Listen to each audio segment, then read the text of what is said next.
복된 소식 아름다운 소리 AM 1590kHz 시카고 기독교 방송입니다.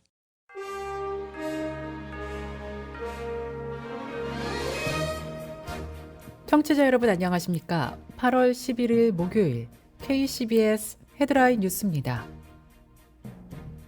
기록적인 폭우가 쏟아진 지난 9일 한국의 서울 관악구 신림동 반지하에 살던 가족 3명이 침수 사고로 모두 사망하면서 안타까움을 준 가운데 이들 가족은 모두 독실한 기독교 신자였던 것으로 확인되었습니다. 중동의 기독교 구호단체가 이슬람 순위파 극단주의 무장단체 이슬람 국가의 이라크 침공 8주기를 맞아 현지 난민들과 연대한 것으로 나타났습니다. 워싱턴의 한 기독교 대학이 교내 채용 방침에 관한 조사를 벌인 주 법무장관을 학교의 종교적 자유를 침해한 혐의로 고소했습니다.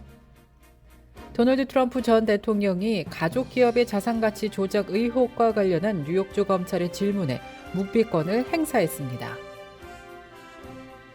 시카고 시티에역에서 승객들을 대상으로 금품을 빼앗거나 폭행을 가하는가 하면 칼부림에 총격 사건까지 시티에를 이용하는 무고한 승객들을 대상으로 하는 범죄가 급증하고 있습니다. 지난 화요일 밤에는 한 남성이 레드라인역에서 칼에 찔려 중상을 입는 사건이 발생했습니다. 지난 8일 월요일 시카고 사우스사이드의 한 쓰레기통에서 죽은 여성의 시체가 발견돼 경찰이 수사에 나섰습니다. 한국의 곽상도 전 국회의원의 아들 병채 씨에게 건넨 50억 원을 질병 위로금이라고 주장해온 화천대유 자산관리의 대표가 병채 씨의 병명이나 증상이 무엇인지는 몰랐다고 밝혀 논란이 되고 있습니다. 이상 이 시각 KCBS 헤드라인 뉴스입니다.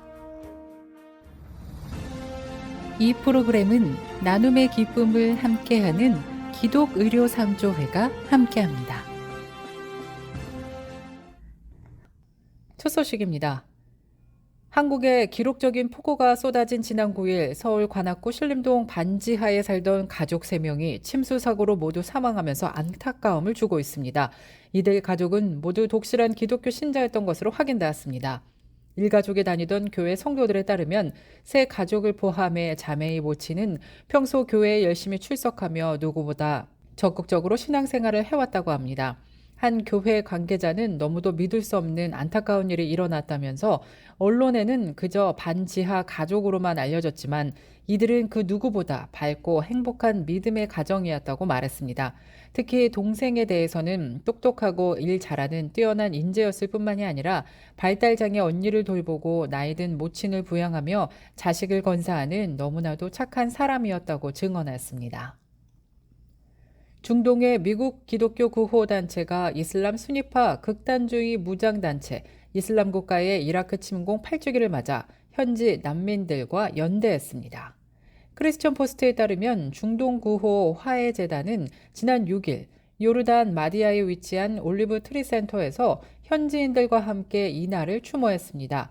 중동 구호 회장인 맥스 우드는 CP와의 인터뷰에서 2014년 8월 6일은 이라크 북부에서 수십만 명이 집을 잃고 난민으로 전락했으며 이라크 기독교인들에게 블랙데이로 알려져 있다고 전했습니다. 워싱턴의 한 기독교 대학이 교내 채용 방침에 관한 조사를 벌인 주 법무장관을 학교의 종교적 자유를 침해한 혐의로 고소했습니다. 시애틀 퍼시픽 대학교는 지난달 27일 학교의 기독교적 신념에 근거해 성소수자 지원자 채용을 거부했다는 이유로 대학의 불법적 차별 여부를 조사 중이던 밥 퍼거슨 워싱턴주 법무장관을 상대로 소송을 제기한 것입니다.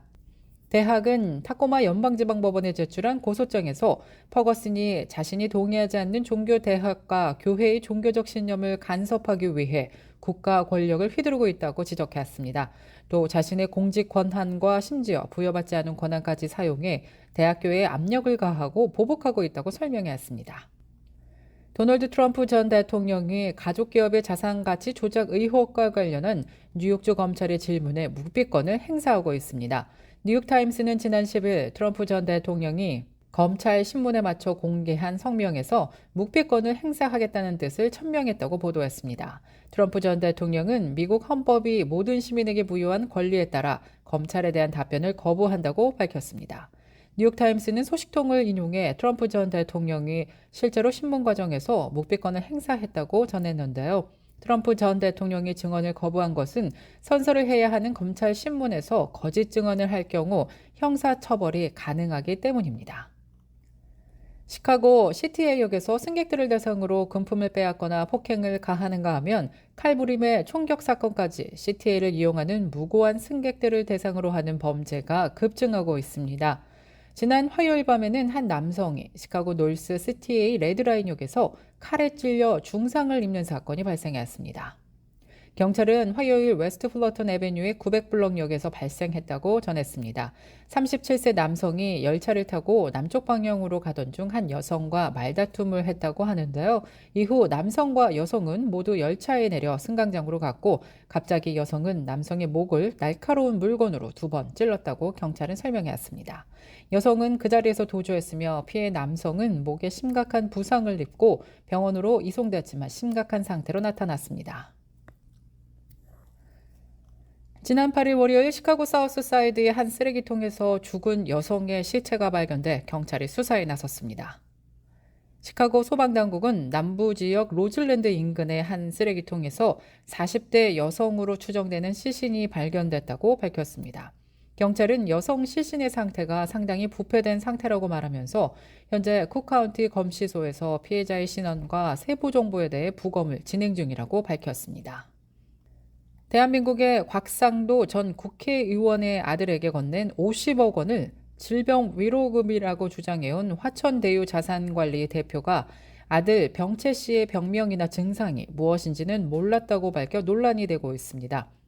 화천대유 대표는 지난 10일 서울중앙지법 심리로 열린 곽 전 의원과 화천대유 대주주인 김만배, 남욱 변호사의 공판에 증인으로 출석해 이같이 진술한 것으로 조사됐습니다. 검찰은 화천대유가 곽병채에게 진단서 제출을 요구한 사실과 곽병채가 진단서를 제출한 사실을 몰랐나라고 묻자 이 씨는 본인이 진단서를 낸 것으로는 알고 있지만 회사가 요청했는지는 모르겠다며 만약 진단서를 요청했다면 자산관리 담당 이사가 했을 것이라고 대답했습니다.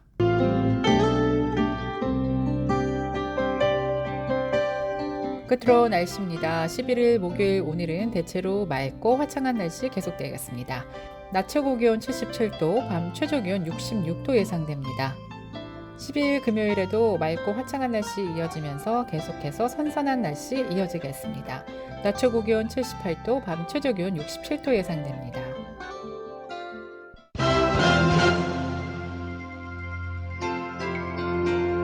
이상으로 KCBS 뉴스를 마칩니다. 지금까지 KCBS 뉴스 이정훈이었습니다.